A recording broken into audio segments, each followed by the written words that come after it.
Why don't you introduce yourself first? Hi, my name's Marie Watschke. I'm a comedian, and I met Chris through Jenny Yang. Yes, we are very good friends with her. No big deal.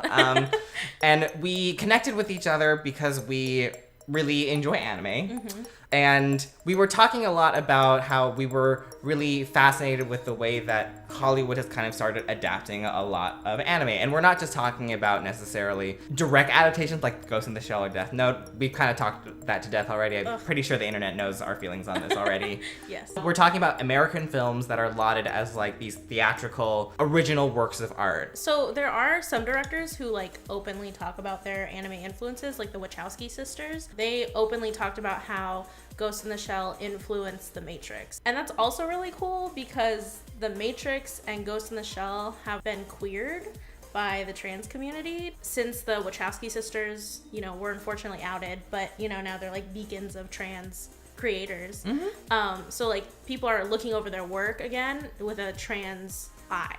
And so like The Matrix and like Ghost in the Shell, it's all about these heroes trying to navigate the world in like these different bodies and like what that's like. A+ Wachowski sisters Yes. for shouting out Wachowski sisters. Asians.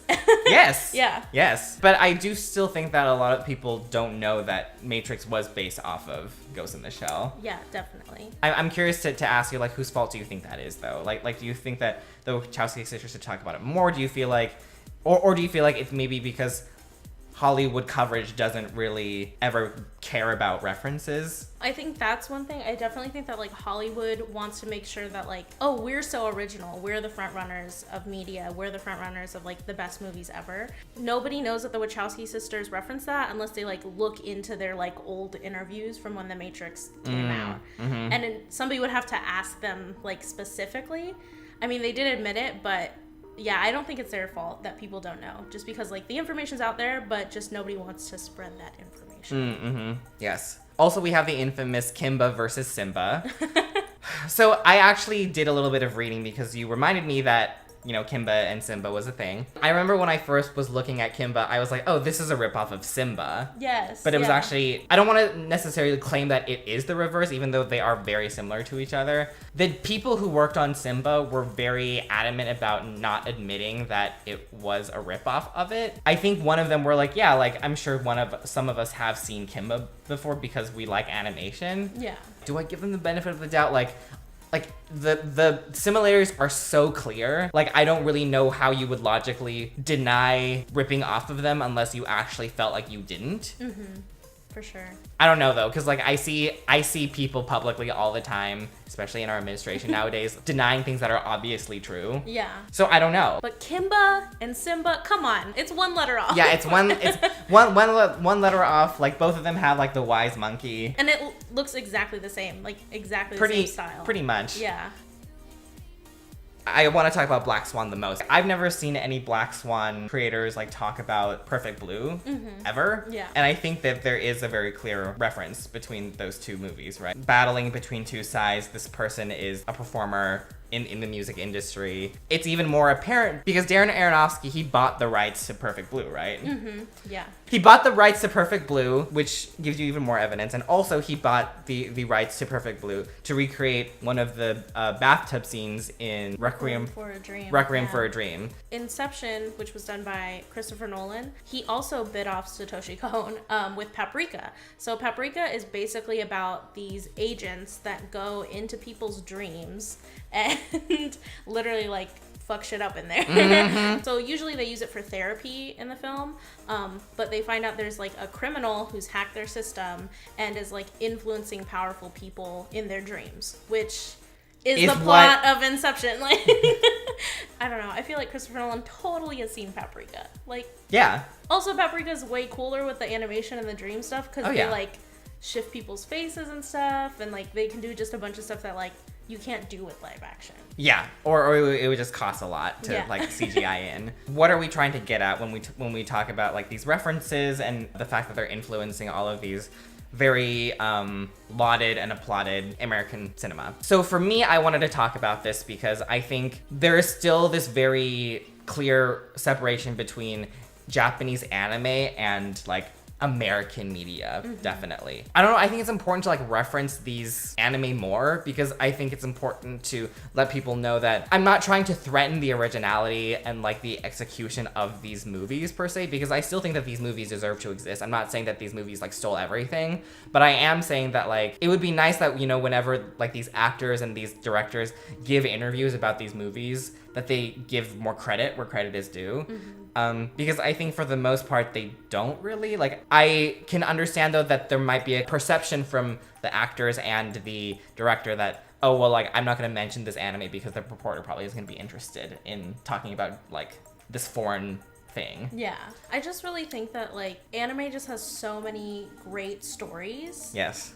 But as soon as you try to, like, tell somebody, like, oh, you need to watch this anime, they're like, ugh, I'm not a nerd. Like, why would I watch that? Or that's some weird Asian shit or something. And it's like, no, it's not. It's very good. And I think it's important to just let people know that, like, a lot of their favorite movies have been influenced by anime and animation. Like, for people who have limited experiences with anime, they kind of see it as like, oh, this is like, you know, this is like where like the sexually repressed people like draw like big boobies and like, you know, it's just like a bunch of like explosion and action or boobies. Yeah, exactly. I will concede that there are plenty of anime that are like that. That's true. But you can have action, explosion, big boobies, and a great storyline. That is very true.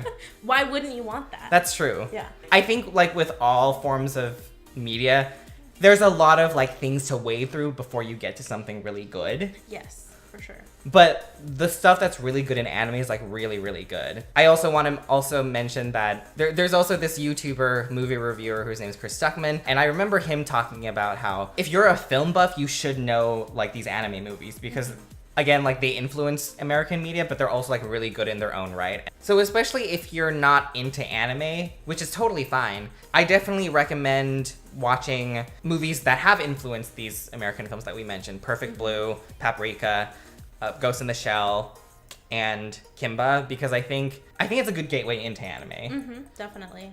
And it can really teach you that anime is just as valid of a piece of media to consume as American television, as Netflix, as American film. In fact, there are plenty of anime on Netflix right now. Yeah, and Netflix is even producing some original anime, which is Yes. pretty good. So I'm actually an anime convert, and I didn't really, like, I was the same way. I was like, oh, it's kind of weird. I don't know if I'm into it. I just like The Simpsons and Family Guy and stuff. But then my friends introduced me to Ouran High School Host Club. I felt like is the deep end of the pool because there's so many like cultural references and like in jokes about anime and manga. And I would still say that Ouran High School Host Club is a good entrance in because it is a very smart. Yes. It's very smartly written. It's really good if you're a queer person who doesn't like anime because it subverts a lot of expectations that you have of like what an anime show could be. And it's on Netflix with an English dub, which I feel like Netflix with an English dub is a perfect entryway for people resistant to anime. With a good English dub, which Ouran High School Host Club has. That's true. There are some very bad English dubs out there. I identify more as the type of person, I think you do too, as like the type of person that likes watching stuff that's like has slightly more to say than just like, oh, this is like a gratuitous like fun thing to watch. I like watching things that like make me think. I like watching things that are dark. I really, really like dark anime. That's why I like Madoka Magica. Yeah. All right, cool. Where can people find you? Follow me on Twitter at Marie W Comedy and also on Instagram. Cool. Yeah. We'll leave both of our socials down in the description. Thank you so much for watching. We both love and appreciate you. Watch some anime. Fix your life. Educate yourself. And we will see you later. Yeah. Bye.